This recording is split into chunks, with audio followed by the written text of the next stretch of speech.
Hello students, मैं रजन वर्मा कृता coaching institute में आपका स्वागत है। स्टूडेंट्स, टोटल 4 सेट हो चुके हैं 2024 के। ये आज 5वां सेट है जो कि 822 एडजेड का है। इसके ऑब्जेक्टिव को देखेंगे, बहुत इंपॉर्टेंट इसमें भी ऑब्जेक्टिव हैं। ये जैसे ही ख़त्म होगा 7वां सेट, फिर हम 2023 का शुरू कर देंगे और 2023 और 2022 में कुछ जो मोस्ट इंपॉर्टेंट क्वेश्चन है उसी को छाँटेंगे हम, क्योंकि इसमें जो क्वेश्चन आया हुआ है वो उसमें रिपीट हुआ होगा। रिपीटेड क्वेश्चन मिलेंगे, उसको हटाते चलेंगे अब हम। तो चलिए शुरू करते हैं 822 का एडजेड यानी कि 5वां सेट। पहला क्वेश्चन है, किसी द्विघात समीकरण y बराबर ax square plus B X plus C ये इज नॉट इक्वल टू 0 के ग्राफ का आकार होगा। इसके ग्राफ का आकार पूछ रहा है ये। तो ax स्क्वायर ये द्विघात समीकरण है और द्विघात समीकरण का जो ग्राफ का आकार होता है वो परवलयाकार होता है। ये ऑप्शन ये सही हो जाएगा। तो इसका परवलयाकार होगा आकार। इसमें ध्यान दीजिए कि अगर सरल रेखा में है, मतलब कि ax plus B Y plus C बराबर 0, अगर सरल रेखीय है तो उसका ग्राफ सीधी रेखा होगा। अगर एक x या y में से कोई एक घात हो जाए, दूसरा द्विघात हो जाए, तो तुरंत समझ जाइए कि परवलयाकार इसका ग्राफ बनेगा। अगर दोनों पे घात 2 हो जाएगा तो या तो वृत्त बनेगा या फिर दीर्घवृत्त बनेगा या फिर अतिपरवलय बनेगा। तो ये क्लास 11 में देखेंगे, अगले क्लास में। तो इसको भी खाली यहीं पर है कि ये परवलयाकार और रैखिक यानी कि सीधी रेखा। अगला क्वेश्चन, समीकरण निकाय x बटे ये बराबर y बटे B ax plus B Y बराबर A square plus B square में y का मान। इसमें हमें y का मान बताना है। अब y का मान कैसे निकाला जाए? तो इसको पहले हम कहीं से गुणा करेंगे। x बटे ये बराबर y बटे बी, इसको क्रॉस गुणा करेंगे तो आएगा bx बराबर ये y, ये हमारा मान बनेगा। अब फिर यहाँ लिखा हुआ है ax प्लस बी वाई जो दूसरा समीकरण है, अब बराबर ये स्क्वायर प्लस बी स्क्वायर, और यहाँ पर है bx बराबर ये y। तो ये अगर हमको y का मान निकालना है तो चाहे तो x का मान निकाल के इसमें रख सकते हैं तो भी आ जाएगा डायरेक्ट। तो अगर यहाँ से x का मान हम निकाल लें तो मिलेगा हमको ये y बटे b। अब इस मान को यहाँ रख दें x की जगह पर, तो ये गुणे x की जगह हो जाएगा ये y बटे b प्लस बी वाई अब बराबर ये स्क्वायर प्लस बी स्क्वायर। ये और ये स्क्वायर, और दोनों में से y को कॉमन करेंगे हम। जब y कॉमन करेंगे तो बनेगा ये स्क्वायर बटे b और प्लस b बराबर ये स्क्वायर प्लस बी स्क्वायर। तो y एलसीएम लेंगे तो ये स्क्वायर, ये b जाकर यहाँ गुणा होगा तो ये स्क्वायर प्लस बी स्क्वायर बटे b और बराबर ये स्क्वायर प्लस बी स्क्वायर। दोनों तरफ ये स्क्वायर प्लस बी स्क्वायर है, कट जाएगा तो y बराबर कहीं से गुणा करेंगे तो यहाँ b आ जाएगा। यहाँ 1 और 1 बचेगा तो b का 1 से गुणा होगा तो b, यानी y का मान हो जाएगा b। ऑप्शन सी सही हो जाएगा इसका। अगला क्वेश्चन, यदि समीकरण x square minus 4x plus ये बराबर 0 के कोई वास्तविक मूल नहीं है। वास्तविक मूल ना होने का मतलब d बराबर बी स्क्वायर माइनस 4ac ये लेस देन 0 होगा, मतलब 0 से छोटा होगा इसका मान, निगेटिव में आएगा। तो मान रख देंगे सभी का। b की जगह -4, तो यहाँ -4 का स्क्वायर 4 गुणे ये की जगह पर 1 और गुणे c की जगह पर हो जाएगा ये और लेस देन 0। तो 4 चौक 16 -4 ये लेस देन 0, तो -4 ये लेस देन ये उधर जाएगा तो -16 हो जाएगा। और जैसे ही माइनस चिन्ह को दोनों तरफ से हटाएंगे हम तो ऐसे ये ग्रेटर देन में बदल जाएगा, चिन्ह चेंज हो जाएगा। 4 का नम 4, 4 चौक 16, ये ग्रेटर देन 4, ये इतना मान हो जाएगा। मतलब ऑप्शन सही हो जाएगा इसका बी। अगला क्वेश्चन देखेंगे हम। ये अगला क्वेश्चन है, अनुक्रम √2, 2√2, 3√2 का 10वां पद होगा। तो इसको चाहे तो डायरेक्ट भी लगा सकते हैं। ये 1√2 दिया है, फिर 2√2, 3√2, तीसरे पद तक 3√2। जब चौथे पद पे आएंगे तो 4√2, पाँचवें पे 5√2, ऐसे 10वें पर हो जाएगा 10√2। और 10√2 का मतलब होता है ये 10 जब अंदर जाएगा तो 10 का स्क्वायर 100 बनेगा और गुणे 2, तो 10 दूना ये 100 दूना 200, ये 200 रूट में 200 बन जाएगा, यानी ऑप्शन सी सही हो जाएगा। फिर भी यदि इसको लगाना हो तो कैसे लगाएंगे हम? तो लगाने के लिए हमको an बराबर ये plus n minus 1 into D चाहिए। तो an यानी 8n, ये का मतलब प्रथम पद √2 है, यहाँ रख देंगे। n माइनस 1 ये हो जाएगा 10 माइनस 1 गुणे d का मतलब होता है दूसरे में से पहले को घटा दें। तो 2√2 में से 1√2 घटाएंगे तो आएगा ये √2। अब इसको सॉल्व करेंगे हम। 10 में से 1 गया 9, √2, तो 9 और यहाँ पर 1 है तो 9 और 1 10√2। 10 को अंदर ले जाएंगे, 10 2 100 दूना 200, तो ये रूट हो जाएगा 200, ऑप्शन सी सही हो जाएगा इसका। अगला क्वेश्चन, ये माध्य निकालना है। निम्न सारणी का माध्य होगा, तो पहले इसको लिखेंगे हम 0 से 5, 5 से 10, 10 से 15, 15 से 20, ये इतना मान दिया हुआ है। इसके बाद बारंबारता दिया हुआ है और मध्यमान निकालेंगे इसका हम, फिर fx निकाल देंगे, आराम से मान आ जाएगा। तो बारंबारता दिया है 2, 4, 6 और 10। अब इसका मध्यमान निकालेंगे हम, x का मान। तो 0 से 5 के बीच में आएगा 2.5, 5 से 10 के बीच में आएगा 7.5, 10 से 15 के बीच आएगा 12.5, 15 से 20 के बीच में आएगा 17.5। अब f गुणे x हमको निकालना है fx, तो 2.5 दूना 5 यानी 5.0, 7.5 को 4 से गुणा करेंगे तो आएगा ये 4 पंचे 20, 4 सत्ते 28 और 2 30।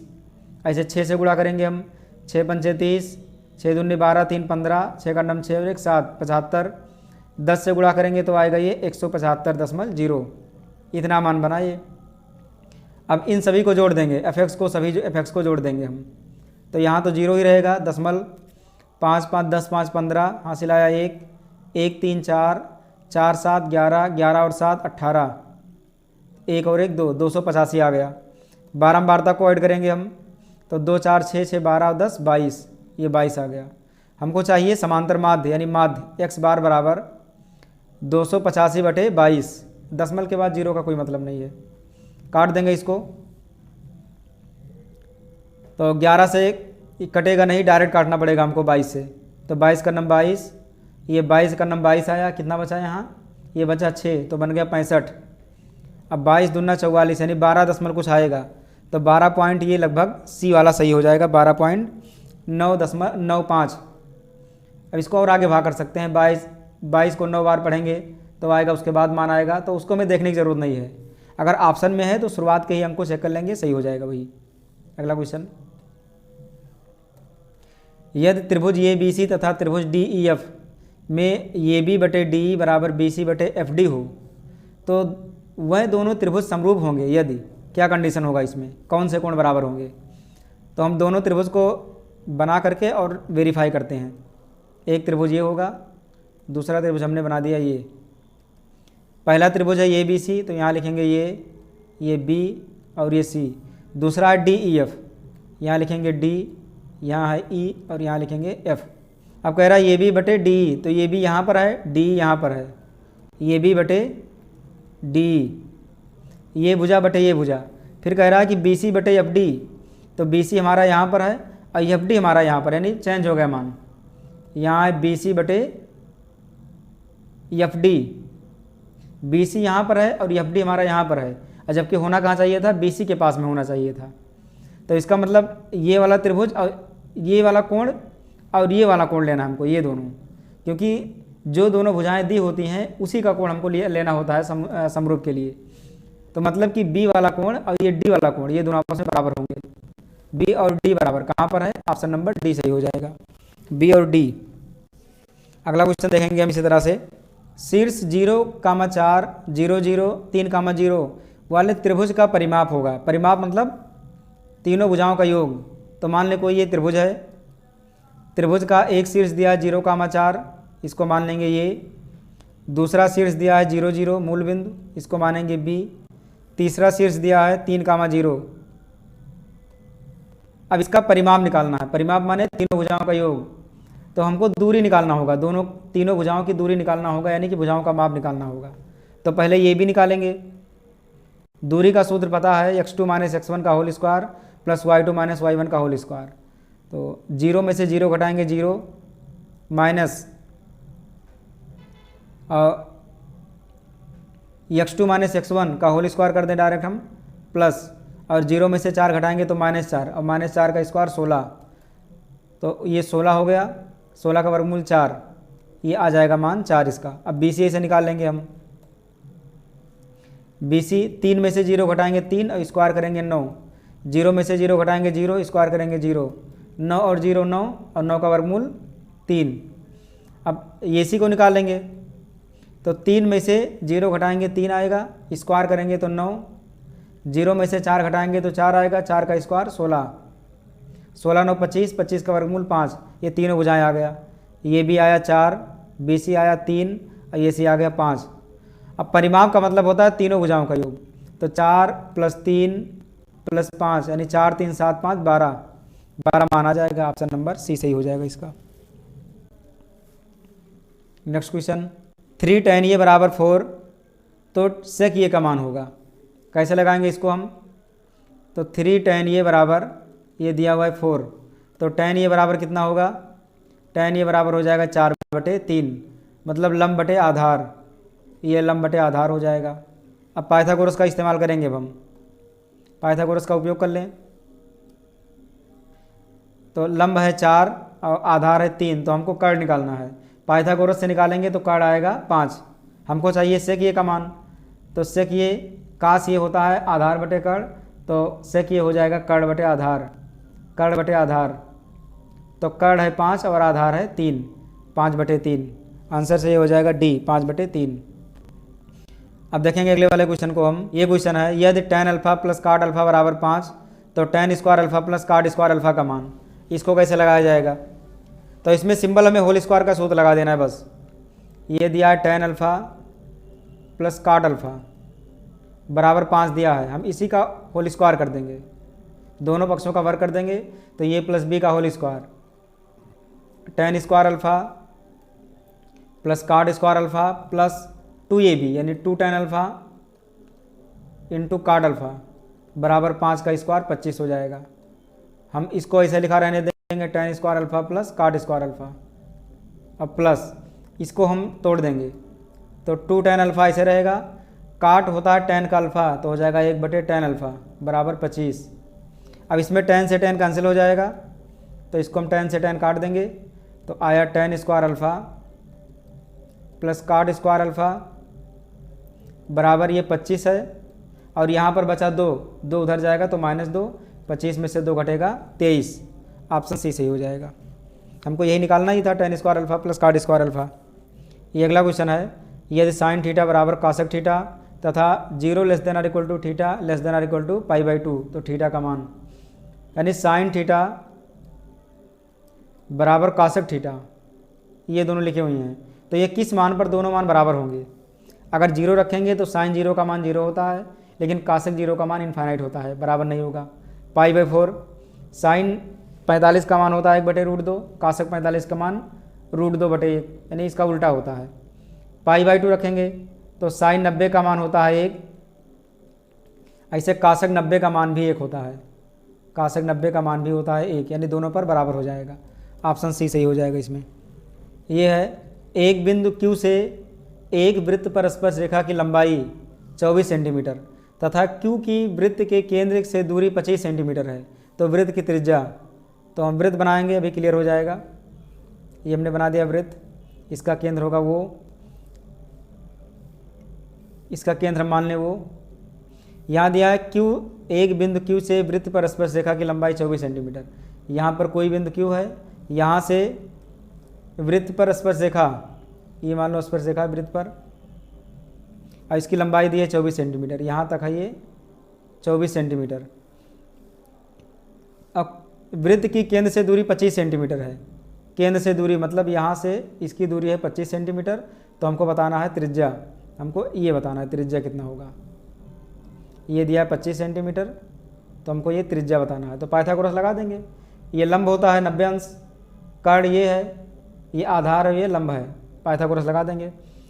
तो लंब निकालना है तो कर्ण में से आधार घटा देंगे हम, तो r² बराबर कर्ण 25 का स्क्वायर और आधार 24 का स्क्वायर, 25 + 625, 24 24 576, माइनस करेंगे, 15 में से 6 गया 9, अब 11 में से 7 गया 4, और 5 में से 5 गया 0, यानी 49, तो r बराबर हो गया √49, तो 49 का वर्गमूल 7 सेंटीमीटर, त्रिज्या हो जाएगा 7 सेंटीमीटर। ऑप्शन नंबर ये। अगला क्वेश्चन देखेंगे हम, ये है, यदि एक बिंदु P से वो केंद्र वाले किसी वृत्त पर PA PB स्पर्श रेखाएं परस्पर 80 अंश के कोण पर झुकी हो, तो POA का मान, इसमें भी हमें चित्र बनाने की आवश्यकता है। केंद्र वो वाले, यहाँ पर केंद्र वो है, और कह रहा है बिंदु P से यहाँ पर कोई बिंदु है P और इसमें दो स्पर्श रेखा PA और PB, तो दो स्पर्श रेखा बना देंगे हम।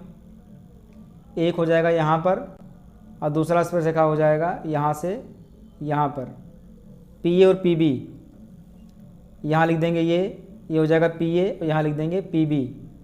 ये PA हो गया, PB हो गया। अब एक दूसरे से 80 अंश पे झुकी हैं तो यहाँ पर कोण 80 अंश हो जाएगा। तो P वो ये का मान बताना है हमको, P वो ये, मतलब कि इसके बीच में हमें एक लाइन खींचना होगा, एक लाइन खींचना होगा यहाँ पर हमको एक, और इसको मिलाना होगा हमें त्रिज्या को, ये मिला देंगे।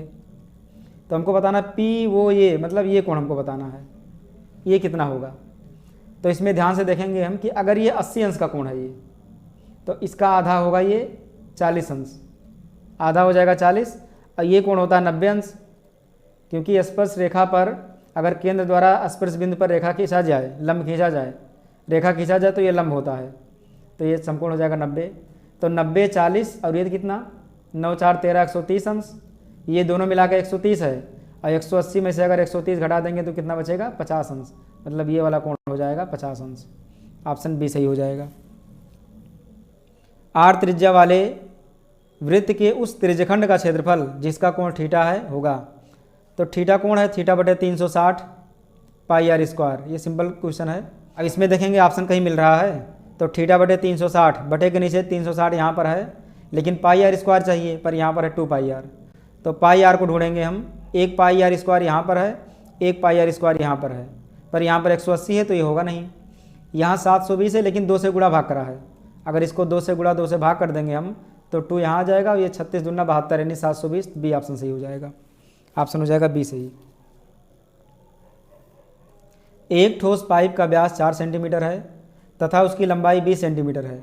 पाइप में प्रयुक्त धातु का आयतन, तो ठोस पाइप का व्यास यानी बेलनाकार है ये, तो पहले हम बेलनाकार पाइप बनाएंगे एक, ये पाइप है बेलनाकार, ये पाइप है बेलनाकार, इसका व्यास है 4 सेंटीमीटर, तो व्यास ये पूरा होता है।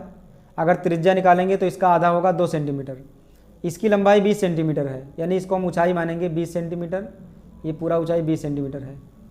पाइप में प्रयुक्त धातु का आयतन, तो बेलन का आयतन होता है पाई आर स्क्वायर एच। तो अब इसमें मान रखेंगे हम, पाई का मान नहीं रखेंगे क्योंकि विकल्प में सभी में पाई है, तो पाई ऐसे लिख देंगे। आर यानी त्रिज्या दिया है 2 सेंटीमीटर, तो यहाँ 2 का स्क्वायर, ऊंचाई है 20 सेंटीमीटर यानी लंबाई 20 सेंटीमीटर, तो 2 दूनी 4 दूनी 8 80 पाई, आयतन है तो ये सेंटीमीटर क्यूब, ऑप्शन डी सही हो जाएगा इसका। आर त्रिज्या के एक ठोस अर्धगोले का कुल पृष्ठीय क्षेत्रफल, ये क्वेश्चन पहले भी आ चुका है। अगर आर त्रिज्या का ठोस अर्धगोला है, इसका अगर कुल पृष्ठीय क्षेत्रफल निकालना होगा तो 3 पाई आर स्क्वायर होगा। इसमें माध्यक वर्ग निकालना है, माध्यक वर्ग, ये भी क्वेश्चन पहले आ चुका है, तो फिर भी बता दे रहे हैं इसको। 0 से 10, 10 से 20, 20 से 30, 30 से 40, 40 से 50, ये वर्गांतर। अब इसमें हमको बारंबारता लिखना होगा, और मध्यिका में पता है कि संचयी बारंबारता निकालना होता है, इसको ध्यान रखिए कि मध्यिका में संचयी बारंबारता निकालना होता है। तो बारंबारता है 2, इसकी बारंबारता है 8, ये 12, ये 18 और ये 10, ये बारंबारता है। तो हमको CF निकालना होगा, संचयी बारंबारता। 2 लिखेंगे, 2 8 10, 10 और 12 22, 22 और 18, 2 2 8 2 10, 2 1 3 1 4, 40, 40 10 50। तो 50 का हमें आधा करना होता है, तभी तो 20 का मान पता चलेगा मध्यिका। तो आधा करेंगे तो आएगा 25, अब 25 किस ग्रुप में आएगा, ये 22 वाले में नहीं आएगा, ये 40 वाले ग्रुप में आएगा। अब 40 का जो वर्गांतर होगा वो 30 से 40 होगा, 30 से 40 यानी ऑप्शन सही हो जाएगा सी, 30 से 40 वाला ग्रुप। अगला क्वेश्चन, एक बारंबारता सारणी का माध्य तथा माध्यक क्रमशः 30 तथा 35 हैं, बहुलक होगा। ये भी, ये वाला हर सेट में आता है क्वेश्चन। माध्य माध्यक दिया हो बहुलक निकालो, कोई 2 दिया हो तीसरा निकालेंगे। तो बहुलक निकालने के लिए क्या करेंगे हम, पहले 3 गुणे माध्यक, तो 3 गुणे माध्यक दिया है 35 माइनस 2 गुणे मध्यिका यानी 30, सॉल्व करेंगे इसको। 35 दिया 105 माइनस 30 दूना 60, 5 10 में से 6 गया 4, 45 आ गया। ऑप्शन बी सही हो जाएगा इसका। यही सेट का लास्ट क्वेश्चन, यदि एक घटना निश्चित रूप से घटती है तो इसकी प्रायिकता है अगर कोई घटना घटे तो इसकी प्रायिकता क्या हो जाएगी। और कह रहा है कि निश्चित रूप से घटे, यानी 100% घटने की उम्मीद है। इसका मतलब होता है कि 4 में से 3 घटा, बाकी 1 नहीं घटा। इसका मतलब होता है 2 में से 1 घटा, 1 नहीं घटा, यानी आधा। इसका मतलब होता है कोई घटना नहीं घटित हुआ। इसका मतलब होता है कि 100% घटना घटित हुआ, यानी निश्चित रूप से। तो ऑप्शन इसका सही हो जाएगा डी। बाकी इसमें सभी घटनाएं घटित हुई हैं, खाली सी को छोड़ करके, पर निश्चित रूप से अगर घटती है तो ऑप्शन डी हो जाएगा सही 1। तो आज के लिए इतना ही। इसके बाद जो अगला वीडियो होगा उसमें अगला सेट हम करवा देंगे। ऐसे ऐसे पूरा सेट खत्म हो जाएगा, फिर बाकी जब आ जाएगा 2023 2022 वाला, फिर इसको कराते रहेंगे। हमारे साथ बने रहिए लगातार। और इस वीडियो को पसंद आए तो लाइक करें, शेयर करें, और इसमें कमेंट, एक प्यारा सा कमेंट देखा, ताकि हमको पता चले कि इसको आपने देखा है और कुछ समझा है। और अगर कोई दिक्कत हो तो कमेंट बॉक्स में अपनी प्रॉब्लम को दे सकते हैं, ताकि हम अगले वीडियो में उसको हम सॉल्व करा दें। तो फिर मिलते हैं अगले वीडियो में।